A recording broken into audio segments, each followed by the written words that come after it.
Solar പദ്ധതികൾ സ്ഥാപിക്കുന്നതിന് വിവിധയിടങ്ങളിൽ ഓർഡറുകൾ സമ്പാദിച്ച് നൽകിയതിനാണ് എംഎൽഎമാർക്ക് പണം നൽകിയത്. വിൽപ്പനയുടെ 20% കമ്മീഷൻ.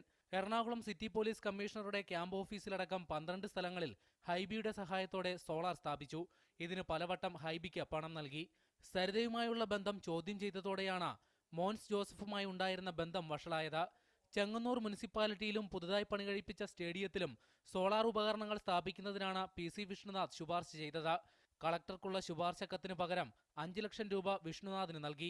ഭാര്യ രശ്മി കൊല്ലപ്പെട്ട കേസിൽ തനിക്ക് പരമാവധി ശിക്ഷ കിട്ടുന്നതിനായി ഈ 3 പേരും അടങ്ങുന്ന 8-അംഗ സംഘം ഗൂഢാലോചന നടത്തി.